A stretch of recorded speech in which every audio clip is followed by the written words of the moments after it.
ഒരിക്കൽ നഥനയേൽ ഒരു ചോദ്യം ചോദിച്ചു, നസ്രയത്തിൽ നിന്ന് വല്ല നന്മയും ഉണ്ടാകുമെന്ന്. പക്ഷെ ഇവൻ ഇവിടെ ഇത് ചോദിക്കേണ്ട കാര്യമില്ല. പ്രവചന പുസ്തകത്തിൽ രേഖപ്പെടുത്തിയിട്ടുണ്ട്, ഇശ്യായുടെ മുളയിൽ നിന്ന്, ഇശ്യായുടെ കുറ്റിയിൽ നിന്ന് അന്നാളിൽ ഒരുവൻ വരും, അവൻ അന്ധന്റെ കണ്ണ് തുറക്കും, ചെകിടന്റെ ചെവി കേൾപ്പിക്കും. അവൻ തുറന്നാൽ ആരും അടക്കുകയില്ല, അവൻ അടച്ചാൽ ആരും തുറക്കുകയില്ല. ഇവൻ കുരുടനാണെങ്കിലും ഇവന്റെ അകത്തൊരു വെളിപ്പാടിരിപ്പുണ്ട്.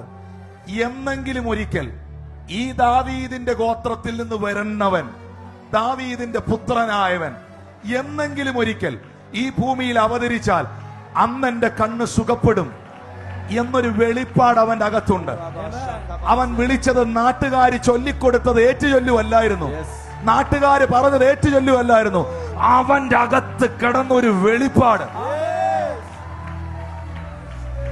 അവന്റെ അകത്ത് കിടന്നൊരു വെളിപ്പാട്. അവൻ വിളിച്ചു പറഞ്ഞു, ഇനി എന്നെ ശ്രദ്ധിക്കുന്നോ? ഇനി എന്നെ ശ്രദ്ധിക്കുക, നിങ്ങളുടെ മേളിൽ ആ വിടുതൽ നടക്കാൻ പോവുകയാണ്. അവന്റെ അകത്ത് കിടന്ന വെളിപ്പാട് അവൻ വിളിച്ചു പറഞ്ഞപ്പോൾ, ദാവീദ് പുത്രാ യേശുവേ എന്നോട് കരുണ തോന്നണമേ എന്ന് നിലവിളിക്കുമ്പോൾ, the most precious important word in the Bible,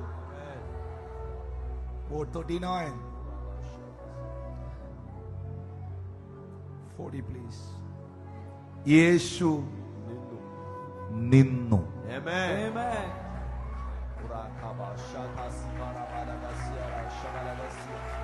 And Jesus stood there. Yes.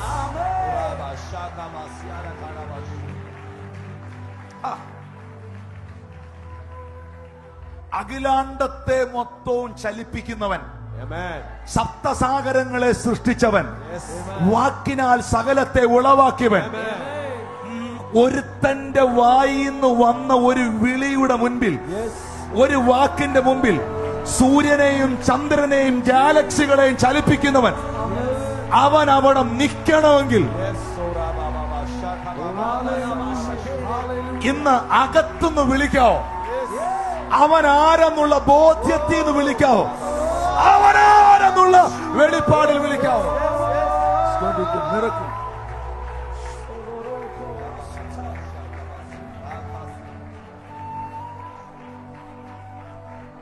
ശരിക്കും ബുദ്ധിയിൽ നിന്ന് പ്രാർത്ഥിക്കുകയായിരുന്നെങ്കിൽ, ബുദ്ധി കൊണ്ടും പ്രാർത്ഥിക്കാം, ആത്മാകൊണ്ടും പ്രാർത്ഥിക്കാം, ശരിക്കും അവൻ ബുദ്ധി കൊണ്ട് പ്രാർത്ഥിച്ചതായിരുന്നെങ്കിൽ അവൻ പ്രാർത്ഥിക്കേണ്ടത്, അവൻ വിളിക്കേണ്ടത് നസ്രയനായ യേശുവേ എന്നായിരുന്നു.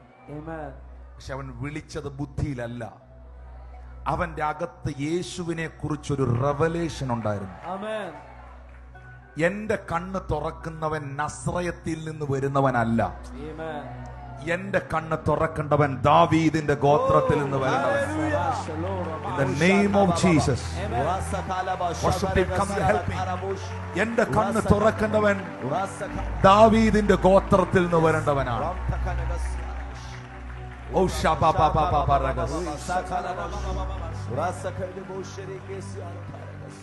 യേശു നിന്നു, യേശു നിന്നു.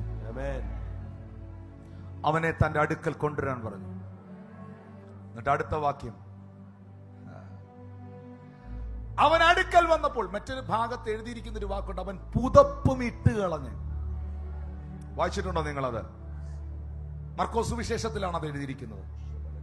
അവൻ പുതപ്പും ഇട്ട് കളഞ്ഞ് യേശുവിന്റെ അടുക്കൽ ചെന്നു. കാരണം ഈ ഭിക്ഷ യാചിക്കാൻ ഇരിക്കുന്നവർക്ക് ഒരു പുതപ്പൊക്കെ പുതച്ച്, നമ്മൾ പറയത്തില്ലേ, കണ്ടാൽ ഒരു ഭിക്ഷക്കാരനാന്ന് തോന്നണം. ആ രീതിയിൽ ഒരു പുതപ്പൊക്കെ പുതച്ചാണ് ഇവരിരുന്ന് ഭിക്ഷ യാചിക്കുന്നത്. ഈ പുതപ്പെല്ലാം എടുത്തു കളഞ്ഞ ആള് ഫ്രീ ആയ പിന്നെ ആരും കാശൊന്നും കൊടുക്കുകയില്ല. ശരിക്കും അവൻ യേശുവിന്റെ അടുക്കലേക്ക് പോയപ്പോഴേ മർക്കോസ് വിശേഷത്തിൽ പറയുകയാണ്, അവൻ പുതപ്പും ഇട്ട് കളഞ്ഞു എന്ന് പറഞ്ഞാൽ അവനൊരു കാര്യം ഉറപ്പായി, യേശു അവിടെ നിന്നെങ്കിൽ, എന്നെ അവൻ വിളിച്ചെങ്കിൽ ഇനി പുതപ്പ് എടുക്കേണ്ടി വരത്തില്ല എനിക്ക്.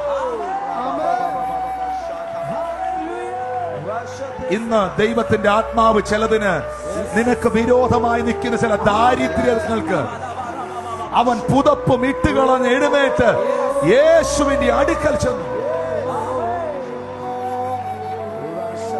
2024 2023 2025 ഈ ഡിസംബർ 14 വരെ അവൻ നിനക്ക് ഐഡന്റിറ്റി നൽകിയ, നിന്നെ പരാജയത്തിലേക്ക് നയിച്ച, നിന്നെ രോഗിയാക്കിയ ആ പുതപ്പ് ഇപ്പോൾ ഇതിനകത്ത് യേശുവിന്റെ നാമത്തിൽ നീ വലിച്ചെറിയുക.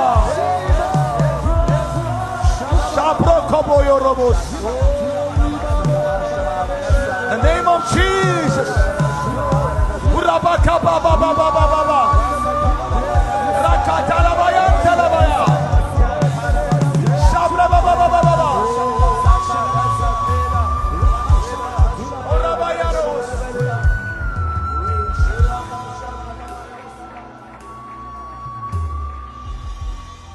ഫിലിപ്പോസിനെ പോലെ ബുദ്ധി കൊണ്ട് കണക്കുകൾ കൂട്ടി നിരാശപ്പെടരുത്. It's a prophecy over you. Related to your children, related to your finance, related to your ministry. നിങ്ങളുടെ ശുശ്രൂഷയെ നോക്കി, നിങ്ങളുടെ ഭാവിയെ നോക്കി, നിങ്ങളുടെ നാളെയെ നോക്കി, നിങ്ങളുടെ കുഞ്ഞുങ്ങളെ നോക്കി. എല്ലാരും എഴുന്നേറ്റ് പ്രാർത്ഥിക്കാൻ പോവാ. ആരും ഈ സമയം മൂവ് ചെയ്യരുത്. This is important time.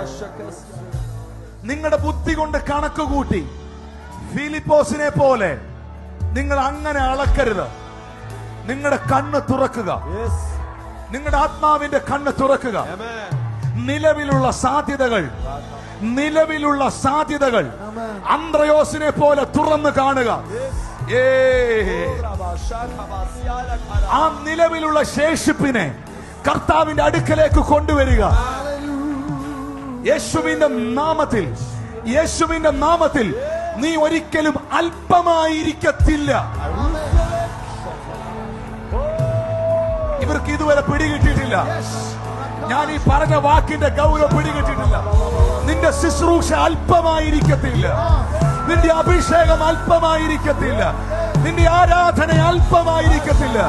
ഒരു വലിയ multiplication, the divine multiplication will happen now. ആരാധിക്കുന്നവർ ആരാധിച്ചോ.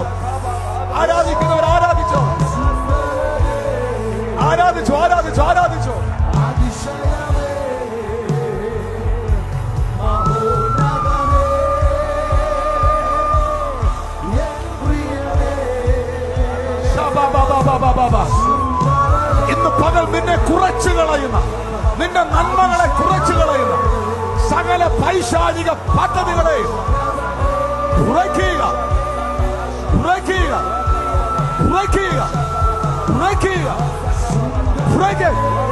receive your miracle now.